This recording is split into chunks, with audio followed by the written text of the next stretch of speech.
Has Goblins finally been dethroned? Is Stoneforge Mystic good again? My name is Matt. Let's look at last week in Legacy. Looking at the league results from February 8th to 14th, we had 160 decks with finishes of 5-0. I say this every week, but league results are only indicative of what's doing well in leagues. There are factors we don't have visibility into here, such as the overall metagame share and matchups that happened. That said, leagues can often be a leading indicator of what we're seeing in the metagame. For example, Boros Initiative, a top 3 deck from late last year, fell off in league performance long before players stopped playing it in prelims and challenges.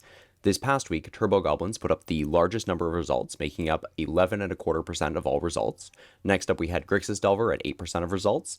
Reanimator and Sultai Beans each represented roughly 5.5%. Dimir Rescaminator has become a popular deck, making up 5% of these results. In combined archetypes, the Ancient Tomb Chalice decks made up nearly 17% of the overall results, with Delver decks at 12.5%, Dimir Scam variants at 9.5%, Beans decks were 8.8%, and the dedicated Reanimator decks made up 7%. Dedicated Reanimator as in not the Rescaminator versions. We do have some big shifts in results from last week. Sneak and Show really snuck in there and showed up, jumping to 3.25% of the overall results. We've got a new deck on the scene, Mono White Stompy. It came out of nowhere and ended up with 2.5% of the results. We'll go over a list in a moment of this deck. Rakdos Scam increased in share up to 3.25%. Dimir Rescaminator, the Dimir Scam deck with the Reanimator package, jumped all the way up to 5%, doubling week over week from 2.5%. I have been talking smack about Sneak for a couple of weeks, so I'm curious to see if this increase is indicative of anything. In the decks that lost share, we have Sultai Beans dropping down to 5.5%, Lands is down to 2.5%, Temur Delver fell 2.5% down to 4.4% of these results. Closing out the movers and shakers, Turbo Goblins dropped 2%, but still had the most results of any deck. With 2.5% of the 5-0s at a total of 4 copies, there's this Mono White Stompy deck that's picked up steam, and we'll see this later in the Swiss events as well. This is a list from Sardukar on February 10th, but all 4 lists were essentially the same 75 cards. We have a main deck consisting of white creatures that we would see in Boros Initiative, along with some Palace Jailers, main deck Solitudes, and also the Stoneforge Mystic package. This list also has a pair of Karns. Karn can provide a combo kill with Helm of Obedience and Leyline of the Void out of the sideboard, while in the main deck it can wish for a small selection of utility cards. I imagine most of the main deck card lines will involve a liquid metal coating so that you can find and then destroy lands. We've got a classic Stompy mana base of Soul Lands with Chrome Moxen and Lotus Petals, but this deck managed to fit in 3 copies of Wasteland and 3 copies of Cavernous Souls as well. I haven't played with or against this deck yet, but I imagine that it's an interesting evolution from the Initiative archetype. It's probably a lot more stable than its Boros counterpart, well, because it's mono-white. It's also going to be less reliant on the Initiative mechanic, and it's probably able to play a truly scary ground game with Stoneforge Mystic and Palace Jailer. Definitely a deck I want to watch. In prelims and challenges, things were a little bit funky this week, so take these results with a grain of salt. We only had 3 prelims in total, February 9th, 12th, and 14th, instead of the 5 we had the prior week. We also had fewer sort of results from the weekend Challenge 32 and Challenge 64 events. So the Challenge 32 had 58 players, and the Challenge 64 had 101 players. Challenge 32 ran smoothly, no problems there. But the Challenge 64 ran into some issues with the client where all players received losses unexpectedly. The decklists have also been pulled off of the MTGO decklist results page. As far as I can tell, I couldn't find them other than looking at, say, MTG Goldfish or MTG Top 8.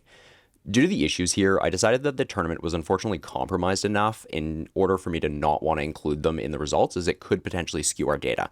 I could have overcome this by changing some methodology, but I decided against it. Changing methodology for 1 week or 1 tournament can skew the data for both this week and for the month as a whole when we look back at all of the results from the month of February. As you might imagine, due to these issues, we had a much smaller field than typical this week. Of our total 114 decks, Grixis was the most played deck, followed by Turbo Goblins, Reanimator, Doomsday, Blue-Green-White X Beans, Sultai Beans, Mono Black Aggro, and Moon Stompy. Of these decks, only really Grixis Delver overperformed by a meaningful amount, and Sultai Beans overperformed by a very small margin. The expected conversion rate this week was 32.46%. You may notice that I've added 2 additional columns to this table showing the expected count of positive records by deck, and the delta between that and the number of positive records that they actually posted. Our top performers of the week, excluding decks with only 1 copy played, are as follows.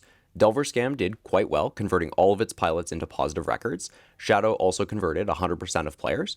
Despite a lower conversion rate, Grixis Delver is probably still the top performer. This is due to it having the highest conversion rate of any deck played in quantity of 4 or more. So it was a significant part of the metagame, and it performed quite well. That's the confluence of things that we're looking for when we evaluate these decks. Lands and Dimir Scaminator both overperformed by a small margin as well. The mono-white Stompy deck we just looked at and the Epic Gamble both converted one of the 2 pilots that they put into these events, so 50% conversion rate, pretty reasonable, but also super small sample size. Like I said earlier, Sultai Beans performed at or slightly above expectations. Reanimator and Death and Taxes bucked their trend of underperformance by converting essentially the expected number, so a normal expected result, but surprising coming from these 2 decks, which is unfortunate to say. Bottom performers this week were the red Ancient Tomb decks. Moon Stompy and Boros Initiative both converted at 0%, so none of their pilots made it into a winning record. And Turbo Goblins performed within a margin of error, but not as well as we would come to expect, given the fact that it was the dominant deck for pretty much the entirety of January. Other decks played in significant numbers that underperformed were 8-Cast, Blue-Green-White X Beans, Mono Black Aggro, and Doomsday. Riddlesmith, Temur Delver, and Paradigm Shift didn't convert any pilots, but also or only played in 2 copies total each. I think it's probably fair to say that Turbo Goblins is effectively being fought, and it may have already peaked, but that said, there's a lot of brain power going into continuing to keep that deck on top and sort of developing it as far as it goes, so I wouldn't be surprised if the Goblins players come back with a vengeance in the next couple of weeks, but we'll sort of have to wait and see how everything plays out. Wrapping up, it's kind of a bummer that we didn't get as many decks or as many copies, as much data as we normally do, but thank you for spending this time with me, and if you want to see how the metagame has evolved over time, please feel free to check out the prior iterations of the weekly report, Last Week in Legacy.